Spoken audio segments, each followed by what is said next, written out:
Oke.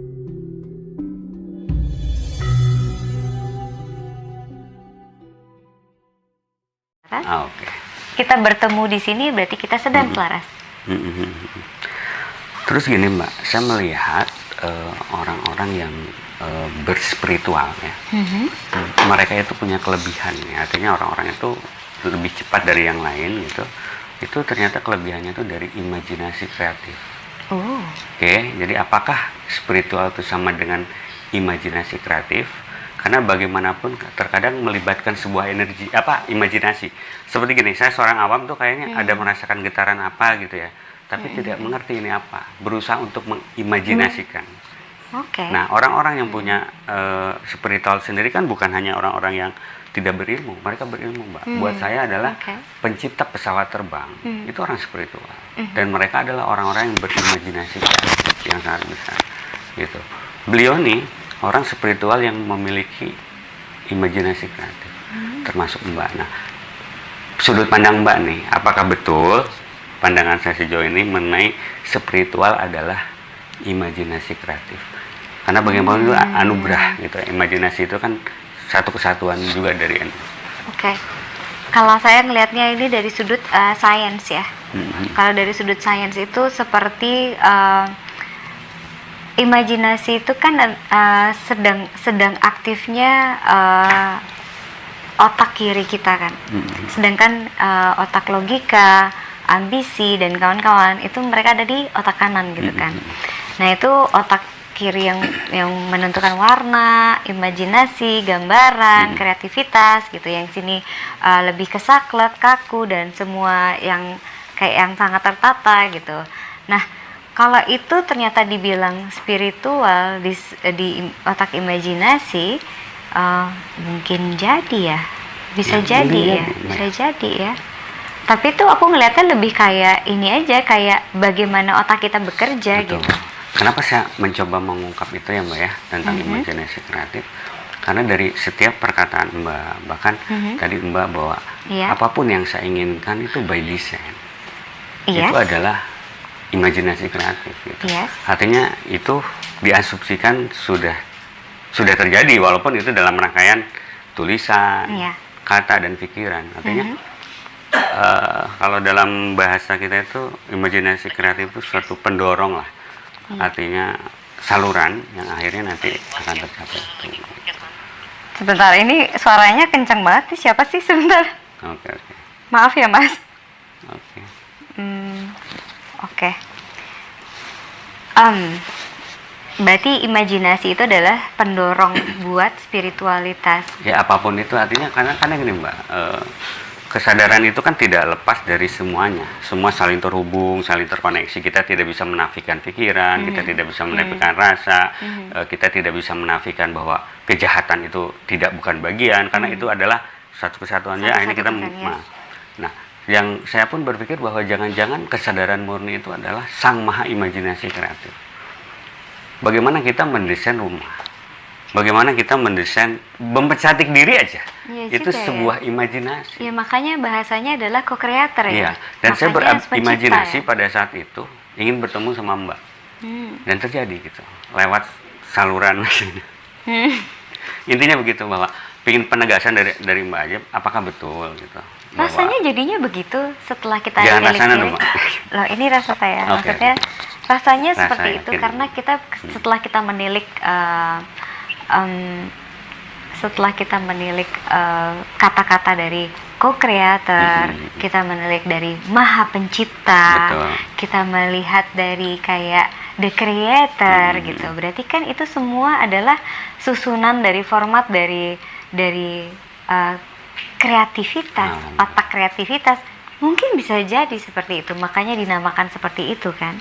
Jadi saya ingin mengkonfirmasikan apakah pada seorang Maharani itu apakah Metarani gugup nih. Apakah Metarani, apa benar atau tidak gitu. Artinya yang penting terkonfirmasi saja. Rasanya seperti itu karena kita melihat dari kata-kata itu, karena kata atau yang dipakai itu kan biasanya menandakan arti kan. Iya, iya. Ya seperti co-creator, Oke. sang pencipta. Ya rasanya mungkin seperti itu ya. Ya mau nggak mau kan mereka harus ada. Jadi kita arsitek nih sama. Ya kan kalau nggak ada imajinasi gimana bisa menciptakan sesuatu? Iya benar. Berarti Sang Iya. Maha itu adalah Sang Maha. Nah, tapi kebetulan cara kerja brain kita tuh kan memang ada otak kiri dan otak kanan. Oke. Mereka itu memang semakin tinggi otak kiri. Kalau otak kanan tidak naik, itu habis memang. Karena kita harus berhitung. Harus berimbang. Berhitung. Untuk menciptakan gambar arsitek yang baik, memang kita harus jago berhitung. Oke. Untuk mendalami filosofi, kita harus mengerti sejarah. Nangkep? Iya. Untuk menciptakan sebuah kapal terbang, kita harus pintar berhitung dan berlogika dan berpolitik dengan segala ambisinya. Berarti memang bukan cuma kreativitas, tapi ambisi ikutan bergerak juga. Iya. Berarti otak kanan dan Betul. otak kiri benar-benar bekerja. Berarti sebuah kespiritualitasan tidak dilihat dari kreativitas saja, tapi ada rasa ambisi dan segala perhitungan logika yang baik pasti. Dan itu adalah kreativitas Sang Maha. Semuanya itu. Semuanya. Satuan akhirnya seperti itu. Logika dan kreativitas rasanya gitu sih kalau di aku. Oke, Mbak ya, deal. Deal ya. Deal. Terima kasih. Terus gini Mbak tadi mengatakan bahwa saya ketika bukan menginginkan ya, artinya mendesain itu bisa nggak bahwa perasaan desain itu hadir dari perasaan yang sama secara energi dari leluhur kita. Jangan-jangan desainnya Mbak itu adalah desain leluhur juga. Bisa jadi. Karena memang saling terkoneksi semua. Bisa jadi. Kalau hanya Mbak aja kan berarti tidak dianggap dong leluhur gitu. Artinya buat saya gitu Mbak ya, bahwa ketika Tuhan semesta ini menciptakan, itu bukan persubbagian, ya, tapi secara keseluruhan menjadi satu titik baik untuk buruknya menciptakan ada, semua takdirnya ada, semua kita menang. Artinya bahwa ternyata di luar ruang dan waktu, bahwa Mbak dan leluhur Mbak itu ya present moment ini gitu.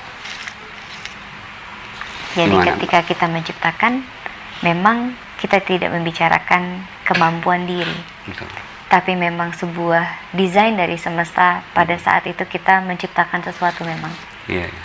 Tidak yang tiba-tiba sekonyong-konyong, let's say Pak Soekarno ditaruh di situ sama Tuhan gitu. Betul. Dia anaknya siapa atau apa. Tidak yang seperti itu memang.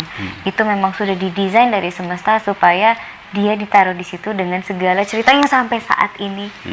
Lalu punya anak siapa dan ini, dan hampir kejadian seperti ini. Ini semua memang sangat bertautan ceritanya menjadi satu kesatuan gitu. Sebuah historical yang akan it's time akan jadi seperti itu gitu. Boleh bertanya lagi Mbak? Iya. Boleh, nggak apa-apa. Perihal masalah karma. Oh yang lama disuruh. Berbicara masalah karma Mbak, kadang gini Mbak, mungkin bagi orang yang awam seperti saya gitu, oh ini karma leluhurmu gitu kan, saya membawa karma leluhurmu. Kita berbicara rasa dan cinta lah gitu. Rasanya kok tidak adil ya, saya nggak ngerti apa-apa, saya tidak minta dilahirkan begitu kan, kok saya membawa hukum karma itu, why gitu, apakah ini cinta Tuhan, cinta semesta? Mohon dijawab. Jangan dilihat bahwa karma dari leluhur, orang awam aja. Jangan dilihat bahwa karma leluhur itu adalah sesuatu hal yang berat atau memang ada hal yang kita bayarkan, tapi dengan kita membayar sesuatu kita mendapatkan sesuatu memang. Oke. Berbanding lurus ya. Oh pasti. Karena ini kan take and give. Iya. Kita membayar karma, tapi kita gaining something. Jangan menilai bahwa kita membayar karma berarti kita tidak mendapatkan sesuatu. Itu adalah kasih yang besar dari leluhur. Karena ketika kita membayar karma memang berat, tapi ada hal yang kita benar-benar dapati di situ memang.